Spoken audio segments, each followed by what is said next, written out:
네, 안녕하세요. 한국에 대해서 구약개론 과목을 맡고 있는 박신배 교수입니다. 오늘은 구약개론 11주차 2차시 강의입니다. 성문서 신학 오늘 6번째 시간으로 무길로트의 신학 또 무길로트 아가서에 대한 내용을 가지고 우리 여러분들과 함께 공부하도록 하겠습니다. 무길로트는 5개의 두루마리로서 유대인들의 축제 때, 절기 때 읽었던 경전들입니다. 그래서 아가, 룻, 에스더, 또 에레미야, 에가, 또 전도서 이렇게 5권의 책을 무길로트라고 합니다. 5개의 두루마리다. 그래서 이 아가서는 6월절 때 이스라엘이 6월절 때 읽었던 두루마리고요. 룻은 장막절 때 이스라엘이 광야에 가서 읽었던 책이고, 에스더는 불임절 때 이스라엘이 구원받은 것을 기억하면서 성전에서 회당에서 읽었던 거고, 이거는 예루살렘 성전이 파괴한 날을 기념해서 역사적인 교훈을 갖기 위해서 읽은 두루마리고요. 전도서는 초막절 때 신년 축제 때 광야에 나가서 읽은 두루마리입니다. 오늘 이 무길로트 중에서 우리가 공부하고자 하는 것은 아가서를 좀 집중적으로 공부하려고 합니다. 그래서 아가서는 노래들 중에 노래다라고 하는 명칭을 가지고 있어요. 노래들 중에 노래다. 그래서 Song of Songs. 그래서 노래들 중에 노래라는 얘기는 최고의 노래라고 하는 것입니다. 최고의 노래. 그래서 히브리어는 쉬르 하시림, 쉬르 하시림.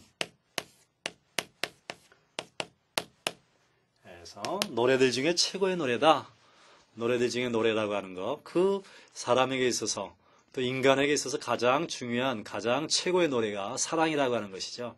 그래서 사랑의 노래를 아가서에서 얘기하고 있고, 그래서 구약의 39권의 구약책 중에서 가장 아름다운 노래, 이 사랑의 노래는 하나님의 사랑을 잘 보여준, 하나님의 성품을 잘 보여준 그런 책으로서 하나님의 사랑에 대해서 공부할 수 있는 책입니다. 그래서 구약의 사랑의 신화, 아가페 신화, 이 구약의 사랑은 이 아합인데, 이거를 구약의 사랑을 갖다가 용어로 구약의 사랑학, 아합 로즈다 이렇게 말할 수가 있습니다. 그래서 아가서는 하나님의 사랑에 대해서 얘기하고 있고, 또 아합은 하나님의 사랑은 행동으로, 행위로 사랑하는 것을 말하기 때문에 우리가 아합을 오지 사랑하기다, 구약의 사랑하기다 그러면 몸으로, 우리가 행함으로 사랑을 실천하는 그러한 학문이다 이렇게 말할 수가 있습니다. 그래서 하나님의 사랑이 가장 잘 표현되어 있는 이 아가서는 그 아합을 오지의 하나의 텍스트로서, 교과서로서 우리는 아가서를 말할 수가 있는 것입니다. 그래서 우리는 오늘 아가서 신학을 다루기 전에 구약 성경이 구성되어 있는 것을 보면 오경과 예언서, 성문서로 구성된 구약 성경에 있어서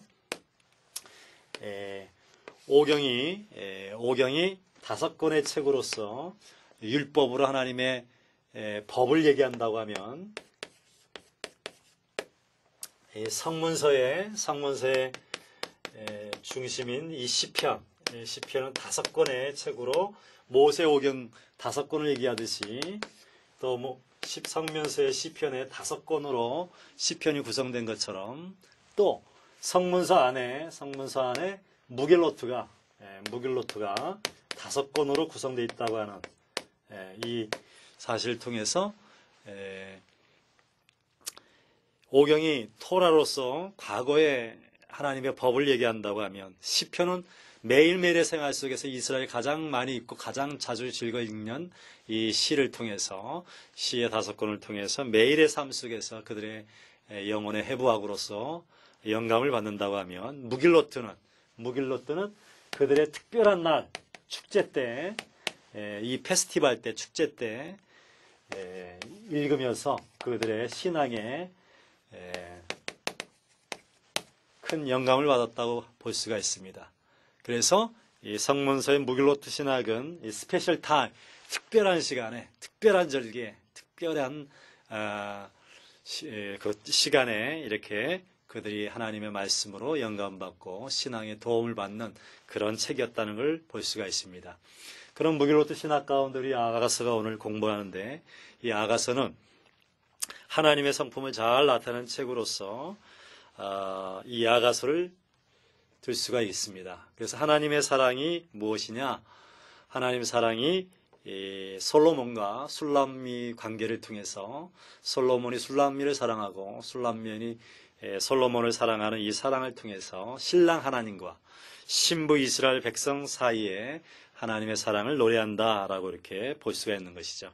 그래서 아름다운 노래 이 사랑은 이렇게 5절기 동안 무길로트가 읽혀졌다는 것이죠.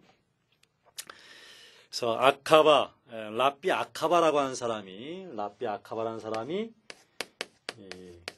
미시나에서 아가서에 대해서 이런 말을 하고 있습니다. 세상에서 아가서가 주어진 날만큼 가치 있는 날이 없고 모든 책이 거룩하되 아가서는 가장 거룩한 책이기 때문에 어느 누구든지 아가서가 부정한 책이라고 논쟁해서는 안 된다 이렇게 얘기를 하고 있습니다. 왜냐하면 아가서는 굉장히 성애적인 에로틱한 사랑 부분들이 많이 돼 있고 많이 나오고 있고 또 굉장히 그 에로틱한 부분을 얘기하다 보니까 굉장히 그 책이 약간 선정적이다 이래서 거룩한 책으로서 이렇게 경전성에 대한 문제를 제기하는 경우들이 있습니다. 그러나 이 아가서가 우리 인간에게 주어진 날만큼이나 가장 거룩한 날이 없었다. 또 이 세상에 아가서가 이 땅에 주어진 날만큼 가장 가치 있는 날이 없었다. 그만큼 아가서는 가치 있고 가장 거룩한 책이라는 사실을 이렇게 랍비 아카버가 말하고 있다고 하는 것입니다. 그래서 이 아가서를 통해서 하나님과 이스라엘 사이의 사랑을 비유한 책으로서 우리가 아가서를 읽으면 아가서 안에 하나님의 사랑의 모습을 잘 볼 수가 있고 또 굉장히 영감 있는 책으로서 우리 아가서를 읽으면서 하나님의 관계를 우리가 생각해 볼 수 있다고 하는 것입니다.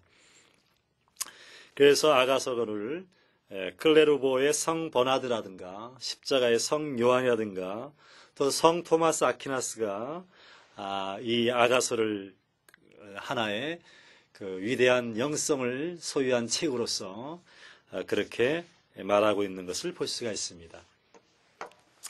이렇게 아가서는 굉장히 중요한 책으로서 우리가 영성을 연구하고 하나님의 영성을 연구할 때 가장 중요한 책으로서 우리가 이해될 수 있는 책이라고 하는 것입니다. 그런데 이 아가서는 굉장히 논란이 많이 되는데 아가서를 어떻게 해석하냐에 따라서 아가서에 대한 이해가 다를 수밖에 없는 것입니다. 그래서 아가서를 우의적으로 해석하는 사람들인데 이걸 알레고리칼하다 이렇게 말합니다. 알레고리칼.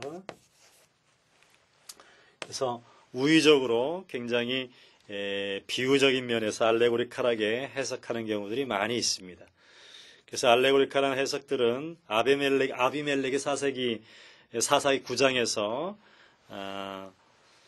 숲속에 나무들 비유를 하면서 가시나무라든가 또는 참나무라든가 이런 나무 비유를 통해서 그걸 아주 알레고리칼하게 해석하는 것처럼 이 아가서도 그렇게 알레고리칼하게 해석해야 된다고 하는 것이죠. 그래서 알레고리칼하게 해석할 때 굉장히 감각적이고 또 성애적이고 에로틱한 요소들이 사라지면서 영적이고 심오한 신학적 진리를 담게 된다고 하는 것입니다. 그래서 알레고리적을 할 때 신랑은 하나님이 되고 또 신부는 교회가 되어서 하나님이 교회를 사랑하는 것으로 이렇게 신랑 신부의 사랑 속에서 하나님과 교회가 사랑하는 것으로 이해되면서 하나님과 신앙인 사이의 관계를 잘 비유하면서 영적 의미를 찾을 수 있다고 하는 것이죠. 또 오리겐이라고 유명한 교부는 아가서 1장 5절에 이렇게 나오는데요. 내가 비록 검으나 아름다우니에서 검은 것은 죄를 또 아름다운 것은 회개를 의미한다고 말하고 있습니다. 그래서 이렇게 검기 때문에 죄고 또 아름다우니 아름다운 건 회심, 예수께 회심하는 거고 회개하는 것으로 이렇게 보여지는 것이죠. 또 필로라고 하는 학자가 아가서 7장 2절에 나오는 배꼽은 섞은 포도주를 가득히 부은 둥근 장 같고 이렇게 표현되는데 여기서 배꼽은 교회의 성소를 언급한다 이렇게 보고 반면 행스턴 버그라는 사람은 컵은 갈증을 해소하는 교회라고 이렇게 알레고리컬하게 말하기도 합니다. 이렇게 우위적인 해석은 교회에서 오랫동안 교회에서 지배적인 해석이 되었는데 위대한 학자들이나 경건한 성자들은 이렇게 성경을 알레고리적으로 해석했죠. 아가서도 이렇게 알레고리적으로 해석할 때 영적인 심오한 진리의 해석을 할 수 있다고 보는 것입니다. 두 번째, 이 아가서를 해석할 때 유형론적인 해석. 이거는 타이프라죠. 티폴로지컬하게 해석한다 이렇게 얘기를 하죠. 유형론적으로 해석하는 방법이 있습니다. 이 유형론적 해석은 알레고리적 해석하고 아주 유사하게 똑같이 추구하는 면이 있는데 유형론적 해석은 실체를 무시하거나 역사적인 사건을 알레고리적 방법으로 드러내는 것 보다 깊은 진리의 관점에서 아주 타당치 못한 것으로 보는 경향이 있습니다.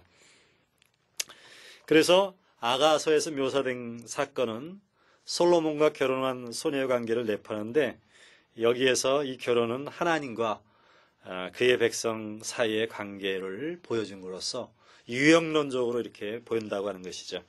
그래서 하나님과 또 이스라엘 사이 이렇게 그래서 신랑 신부가 하나님이고 신부가 이스라엘 백성처럼 이렇게 유형론적으로 그거를 대입을 시켜서 해석한다는 것이죠. 그래서 기독교 해석가들은 솔로몬을 그리스도 그리고 신부를 교회의 한 유형으로 이렇게 인물을 대입시켜서 해석하면서 솔로몬과 신부, 그리스도와 교회 사이의 평행관계를 발견하는 것이죠. 그래서 이런 유형론적인 관계를 통해서 성경에 있는 그 내용들을 그렇게 유형론적으로 대입해서 해석함으로써 거기에 영적인 해석 또 자연적인 의미들을 거기서 보고 영적인 해석으로 이렇게 해석하는 경우들을 보게 됩니다. 그리고 세 번째로는 신화론적인 해석입니다. 신화론적. 이 신화론적 해석은 고대 근동의 그 신화들을 이렇게 보고 신화적인 해석들을 하게 되는 것입니다. 그래서 고대 근동에 있었던 종교들을 보면서 가나안 종교의 바알 아스라신이라든가 또는 고대 종교의 농사신들을 통해서 단무즈라고 하는 이런 바벨론 신화들을 통해서 종교에 관련된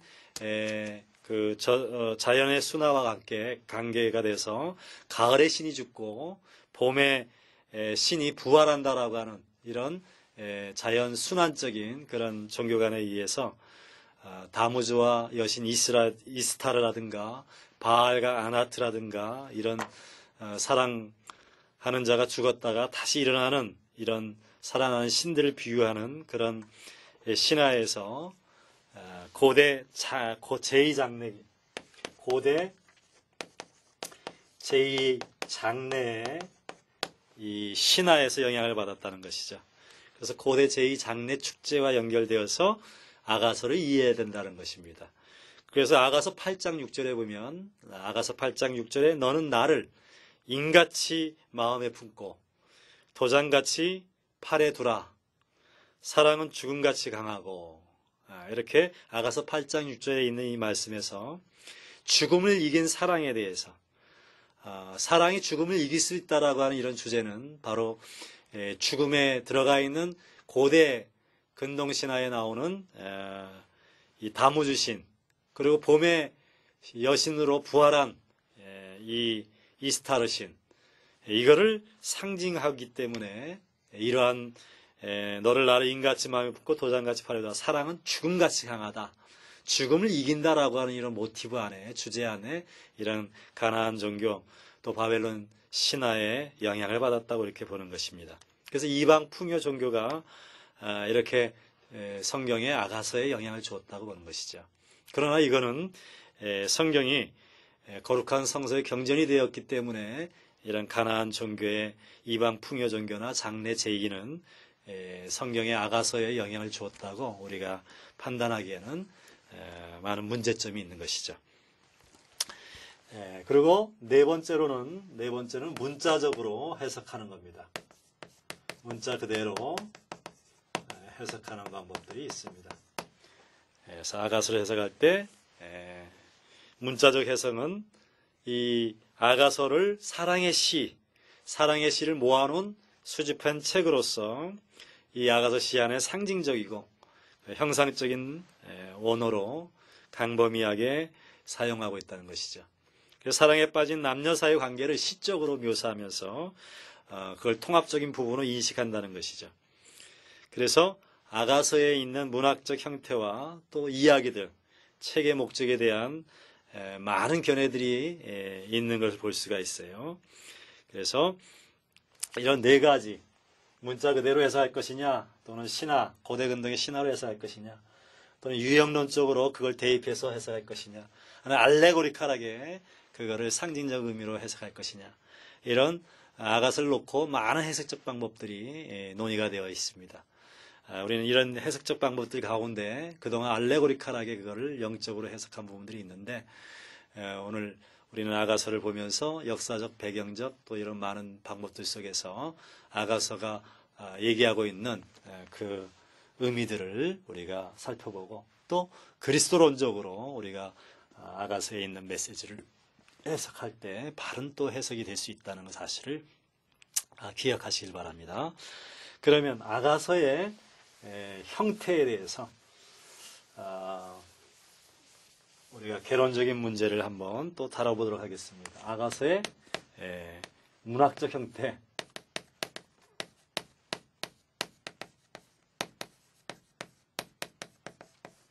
그래서 아가서의 문학적 형태는 첫 번째, 이 아가서는 드라마라고 하는 겁니다. 드라마.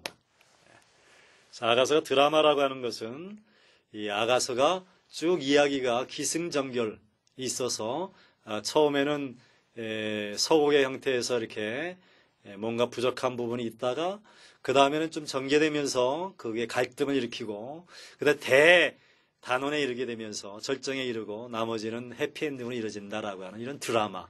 이 드라마의 구성 요소처럼 이 아가서를 읽게 되면 그러한 드라마적인 요소들이 쭉 있다고 하는 것입니다. 그런데 아가서를 자세히 읽어보면 드라마적인 요소도 있지만, 물론 우리가 장면지시라든가 또는 연속된 이야기 안에 꼭 사진처럼 이렇게 크게 대단으로 이렇게 장면들을 이루면서 연결되는 부분이 있지만, 정확하게 연극의 드라마처럼 그렇게 볼 수 있는 여지들은 그렇게 또 많지 않다고 봅니다. 어떻든 드라마의 그 형태를 가지고 있다, 아가서가. 그런 이론이 있고요. 그 다음에 셈족의 이게 사랑의 시다. 셈족의 사랑의 시다.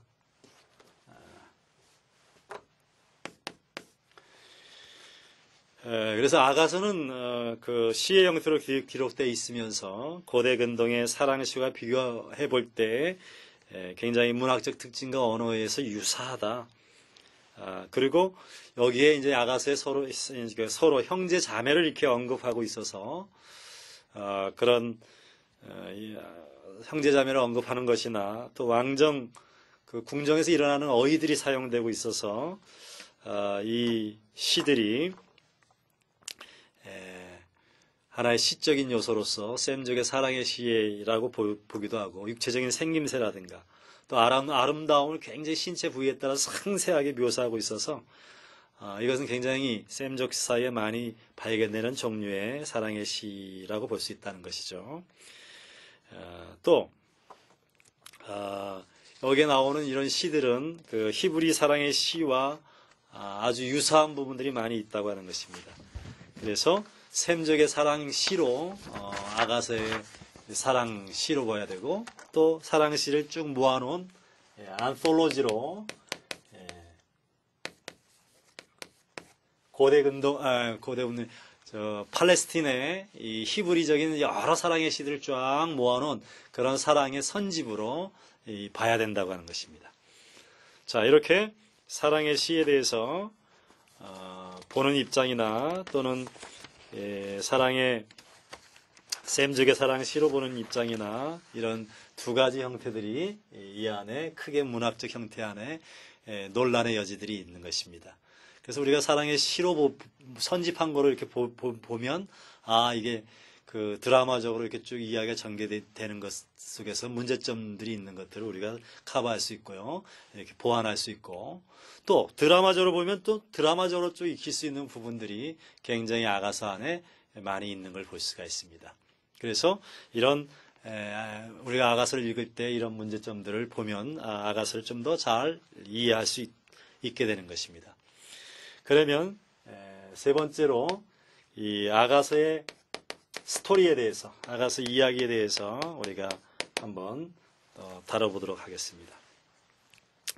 이 아가서 이야기 안에는 아까 안솔리다 얘기하는 것처럼 사랑의 시들을 쭉 모아놨기 때문에 이거는 어떤 드라마적인 어떤 일관된 주제를 찾을 수 없다고 하는 것이죠. 그래서 책의 통일성을 찾기는 굉장히 문제점이 많이 있는 것이라고 보는 것이죠. 그래서 주제적인 일치성은 조금 있지만 여러 가지 많은 연속된 사진의 형상들이 모아진 것이다 라고 하는 이런 입장들이 있는 걸 볼 수가 있습니다. 그래서 주로 아가서는 사랑시의 선집이다라고 하는 입장들이 좀 많은 그 설득력을 가지게 되는 것이죠. 그리고 두 번째로는 이 아가서 안에는 새 인물이 등장하고 있어서 새 인물 설로 볼 수 있습니다. 그래서 이 지금 아가서의 스토리라고 하는 입장에서 볼 때 솔로몬이 나오고 그 다음에 술람미 여인이 나오고 목동이 나옵니다. 그래서 이 솔로몬은 술람미 여인을 굉장히 사랑하는 거예요. 근데 솔로몬은 또 자기가 고향에서 사랑했던 그 목동을 사랑하는 것이죠. 그래서 이 삼각관계의 이야기가 이 새 인물 등장설로 해서 나중에는 술람미 여인이 목동을 찾아서 자기 사랑을 찾아서 이렇게 떠난다라고 하는 그런 새 인물설로 이렇게 해석하는 그런 부분들이 요 근래에 많이들 이제 설득력을 얻고 있어요. 그래서 솔로몬이 아무리 술람미 여인을 사랑할지라도 술람미 여인은 자기 마음속의 사랑인 목동, 고향 친구였던 그 목동을 찾아서 자기의 사랑을 찾아 떠난다. 그래서 솔로몬을 그리고 솔로몬의 군대도 이기고 죽음까지 넘어서서 그렇게 사랑을 찾아 떠난다는 이야기가 이 새인물 등장서로서 오늘날의 자유연애 사상의 입장에서 이렇게 해석하는 그런 부분들이 있다는 것이죠. 그래서 이 새인물 등장설에 보게 되면 솔로몬이 여러 왕비를 거두면서 그 중에 첩으로서 궁정에 술람미 여인을 데리고 오지만 술람미 여인은 이 바람둥이 솔로몬 왕의 불경건한 결혼 동맹 또 여러 여자들을 데리고 있기 때문에 그 속에서 술람미 여인이 자기 사랑하는 사람을 찾아 나선다는 그런 부분으로서 새 인물서를 이제 지지하는 그런 이론이 아가서의 절정인 아가서 8장 6절, 8장 6절 7절에 나오는 그 이야기로서 이런 목동 것을 크게 지지해 준다는 것입니다. 이 사랑은 많은 물이 꺼치지 못하겠고 홍수라도 엄몰하지 못하나니 사람이 그 온 것을 다 주고 사랑과 바꾸려 할지라도 오히려 멸시를 받으리라. 이렇게 새 인물서를 지지하는 설이 바로 이런 본문이라는 거죠. 아무리 이 사랑을 많은 물을 꺼치게 하려고 해도 또 홍수라도 엄몰하지 못한다. 가산을 다 주고 사랑을 바꾸려 할지라도 오히려 멸시를 받을 것이다 라고 하는 이 기절을 통해서 솔로몬이 술람 여인의 사랑을 차지하려고 해도 그 차지하기 힘들다라고 하는 내용으로서 새 인물서를 이렇게 지지하는 그런 설로서 얘기하고 있는 것입니다. 반면 새 인물설이 아니라 두 인물설로 솔로몬 왕과 술람미 여인 간에 이렇게 두 사람의 사랑이라고 보는 것이죠. 이거는 전통적인 이론으로서 신랑 하나님과 신부 교회가 긴밀히 사랑하고 서로 사랑하는 것을 얘기한다는 것이죠.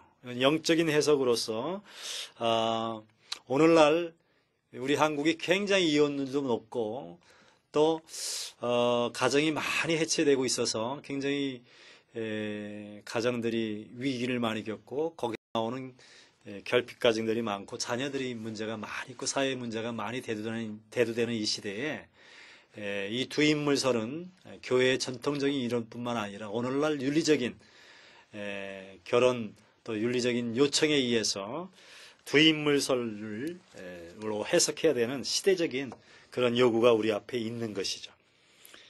그래서 그 두 인물을 지지하는 말씀은 아가서 6장 8절에 보게 되면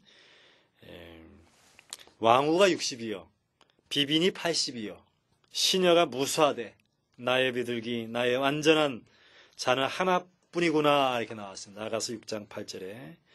그래서 두 인물서를 지지하면서 솔로몬이 젊었을 때 아가서를 썼다고 그래 보는 것입니다. 그래서 이제 나중에 아가서의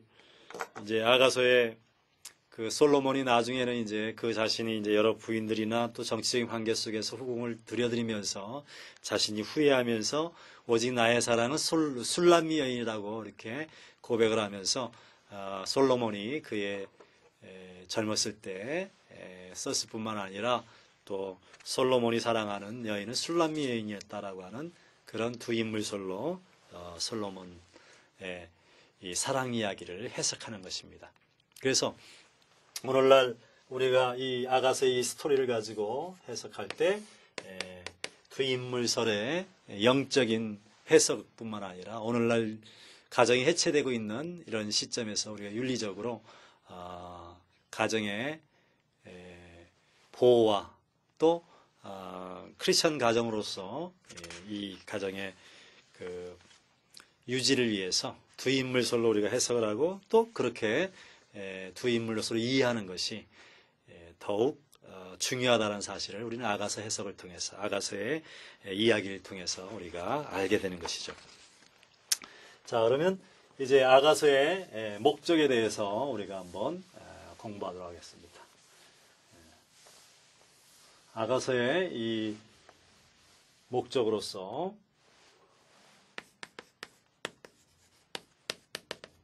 아가서가 어떤 목적을 가지고 아가서가 쓰여졌냐 하는 것입니다. 아가서가 쓰여진 목적은 첫 번째 아가서는 결혼의 노래, 결혼식의 노래로서 아가서를 썼다는 것입니다. 또 아가서는 이 교훈을 주기 위해서 아가서가 쓰였다는 것입니다. 그리고 세 번째로는 인간 사랑의 축하, 인간 사랑의 축하 찬양으로 이 아가서가 기록됐다고 하는 것입니다. 그래서 아가서가 어떤 목적으로 이렇게 쓰여졌느냐라고 하는 문제는 우리가 또 아가서를 이해할 때 중요한 문제 중에 하나가 되는 것이죠. 아가서에 보게 되면 아가서에는 하나님이라고 하는 말이 없어요. 하나님에 대한 언급이 전혀 없어요. 야훼라든가 엘로힘이라든가 이런 하나님의 칭호가 한 번도 나타나지 않는다는 거예요. 그래서 얌야에서 구약 성경을 정경할 때 이 아가서가 이 정경으로서 가치가 없다. 하나님의 이름이 한 번도 안 나왔는데 이걸 정경으로 집어넣기엔 좀 문제가 있다. 논란이 된다. 이렇게 해서 아가서를 정경에서 빼려고 했었어요. 근데 최종 단계에서는 아가서가 이게 우리가 알레고리칼하게 또 영적으로 해석할 수 있는 부분이 많고 하나님에 대한 성품을 우리가 이해하는데 중요한 책이기 때문에 아가서를 넣어야 된다. 그래서 이제 마지막에 아가서가 정경으로 들어왔던 것이죠. 이 외에 아가서 외에 또 전도서도 이 정경에서 약간 문제가 되었습니다. 또 유대 민족주의, 국수주의적인 입장에서 쓴 에스더도 이 정경으로서 문제가 있다. 정경 시비에 문제가 됐던 책들이 이 세 권입니다.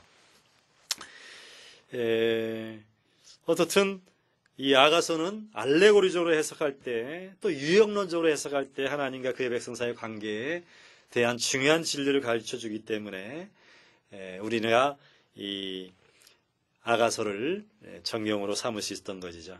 그래서 아가서를 문자적으로 해석하는 사람들이 아가서에 쓰여진 목적이 이렇게 세 가지: 결혼의 노래다, 또 교훈이다, 인간 사랑의 축하 찬양을 하기 위해서 쓰여졌다. 이런 목적들을 이렇게 학자들이 얘기하고 있습니다. 그래서 그러면 우리가 한번 이 결혼의 노래다, 또 교훈이다, 또 인간 사랑의 축하 찬양이다라고 하는 이런 목적으로 쓰여졌다는 사실을 우리가 조금 살펴보면서 과연 아가서는 어떤 목적으로 쓰였는가 우리가 한번 생각해 보도록 하겠습니다. 결혼의 노래다라고 하는 부분은 아가서의 백성들의 결혼 의식과 연결된 사랑의 시로 수집되어 있기 때문에 연인들의 아름다운 찬양, 노래, 이런 노래들은 결혼식 때 신랑과 신부가 결혼의 노래를 찬양하는 그런 노래라고 하는 것이죠. 그래서 아랍에 보면 아랍의 이 와사프라고 하는 노래가 있는데 이 아사프라고 하는 노래는 7일 동안 아랍 사람들이 결혼식을 하면서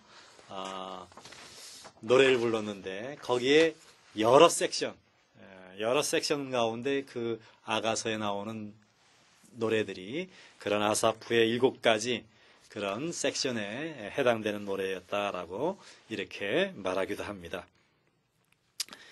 그래서 우리가 여러 섹션들이 있는 그 결혼 노래로서 우리가 아가서를 볼 수 있는 여지가 많이 있지만 전체 아가서가 결혼의식을 말한다고 보기에는 또 힘든 부분들이 또 있는 것입니다.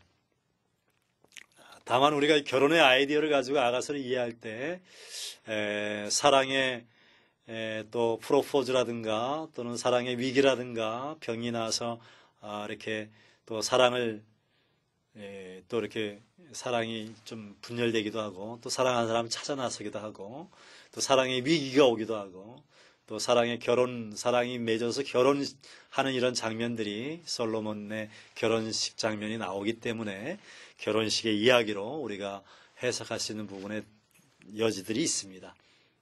그러나 결혼의 노래로 이 사랑의 시가 썼다고 보기에는 또 전적으로 우리가 동의할 수 없는 부분들이 읽다 보면 발견되게 됩니다.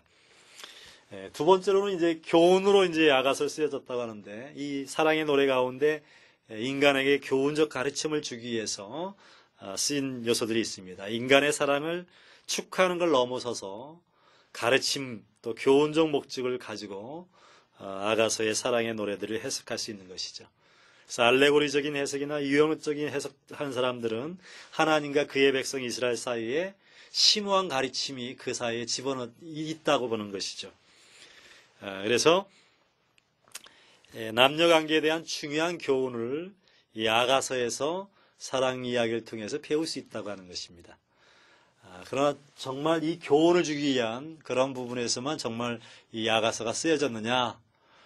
그렇게 놓을 때 또 100%또 그렇게 교훈을 위한 사랑의 노래다라고 볼 수 없는 또 요소들이 또 있는 것이죠. 그러면 세 번째, 인간 사랑의 축가 찬양이다. 아가서의 주요 목적은 하나님의 선물로서 인간의 사랑을 찬양하고 축하하는 것이 그 전체를 볼 때 굉장히 많이 볼 수가 있습니다.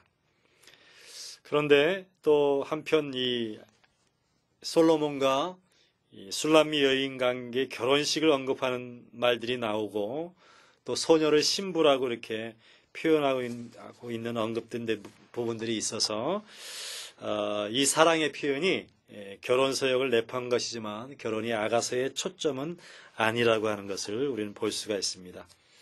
또 아가서 이 사랑이 결혼의 완성으로 발전되고 육체적인 성적인 사랑의 표현은 결혼 서역의 맥락에서만 적절하기 때문에 또한 우리가 성서를 통해서 표현된 요구된 성적의 사랑에 대한 표현을 가지고 남녀간의 사랑의 관계로만 우리가 딱 표현하게 되면 또 굉장히 에로틱한 그런 부분들이 있어서 이건 신앙 공동체 안에서 이 신랑과 신부의 이 사랑의 신비가 또 아름답고 놀라운 하나님의 선물로서 이해될 필요가 또 있다고 하는 것입니다. 그래서 인간의 사랑을 축하하기 위해서 아가서가 쓰여졌고 또 아가서는 하나님의 백성, 하나님이 그의 백성을 위한 보다 순수하고 고상한 사랑을 가졌다는 것을 보여주는 것으로 또 우리가 봐야 되는 것이죠.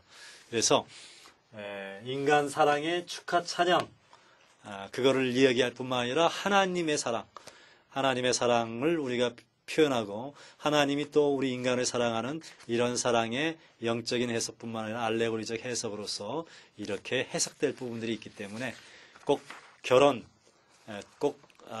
결혼의 찬양을 인간 사랑이 결혼으로 이어져서 축하 찬양하는 것으로만 해석하기에는 또 너무 부분적인 요소들이 있다 이렇게 볼 수 있는 것이죠. 어떻든 이렇게 아가서는 굉장히 그 사랑에 대해서 많은 것들을 우리에게 이야기를 해주고 있어서 아가서를 통해서 하나님의 사랑에 대한 것들을 우리가 살펴볼 수 있고 좀 더 하나님의 성품에 가까이 갈 수 있으며 하나님과 이스라엘 사이에 또 그리스도와 교회 사이에 이렇게 하나님의 사랑이 또 그리스도의 사랑이 깊이 표현될 수 있는, 그리고 아가서의 사랑의 그 묘사를 통해서, 에로틱한 묘사를 통해서 사랑이라고 하는 것은 굉장히 피지컬한, 굉장히 이렇게 육체적이고 또 물리적인 단계에서부터 또 정신적이고 영적인 단계까지 이렇게 발전돼 나갈 수 있다라고 하는 사실을. 그래서 사랑은 관념적인 것들이 아니라 사랑은 실제 몸을 통해서 아합 사랑으로서 이렇게 행위로, 몸으로, 실천으로 사랑할 때만이 그 사랑이 좀 더 깊은 의미를 가지고 있다는 사실을 우리가 알게 되는 것이죠. 아가서를 쭉 1장부터 여러분 이 8장까지 읽다 보면 아가서 안에 교차대급적 구조로 굉장히 아름답게 이 아가서가 이렇게 표현되고 있는 걸 볼 수가 있습니다. 그래서 7개의 언설로서 아주 이렇게 교차대급법적으로 이렇게 아름답게 이렇게 계속해서 이렇게 표현되고 있습니다. 이게 교차대급법적이라고 하는데, 그래서 교차대급법적인 구조로서 계속해서 연결되는데 마지막 중심에 있는 이 중심의 메시지는 결국 결혼식의 장면으로 솔로몬 이름이 언급되고 또 결혼식의 드라마틱한 아름 절정에 이르면서 4장 16절부터 5장 1절까지 이렇게 중심의 결혼식으로 이어져서 사랑이 결혼식으로 열매를 맺는 이런 교차대급적인 구조의 그 이야기 안에 중심에 결혼식이 있다고 하는 사실을 우리가 또 아가서를 보면서 배울 수 있는 것입니다. 자, 오늘 이 아가서 공부를 통해서 아가서가 가지고 있는 특징들, 그것들을 우리가 공부해 봤습니다.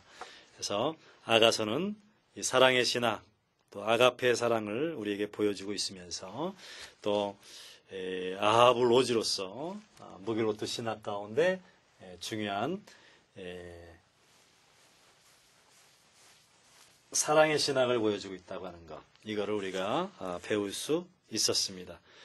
그래서 무기로트 신학 가운데 아가서 가장 중요한 6월절에 읽었던 작품으로서 이 아가서는 결정적인 이스라엘 결정적인 사건이 바로 이 출애굽인데, 출애굽을 기념한 그런 기념할 때 아가서를 읽음으로써 하나님과 이스라엘 백성 사이에 영적인 사랑, 사랑의 관계를 강조하고 또 사랑의 언약을 강조하면서 이스라엘 백성들이 하나님이 나를 이렇게 사랑하겠구나, 신랑이 신부를 사랑하는 것처럼, 신부가 신랑을 사랑하는 것처럼 이렇게 아름다운 사랑을 하고 있다는 사실을 읽으면서 그들은 하나님의 관계를 깊게 하고 하나님의 사랑을 깊이 느끼면서 그들이 교회 공동체 안에서 이렇게 역사를 만들어가고 이어가고 있다는 사실을 우리는 배우게 되는 것이죠.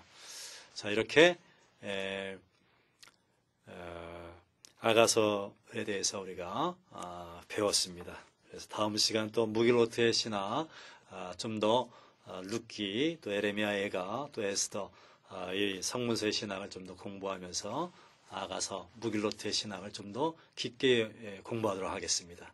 지금까지 끝까지 들어주시느라고 여러분 수고하셨습니다. 감사합니다.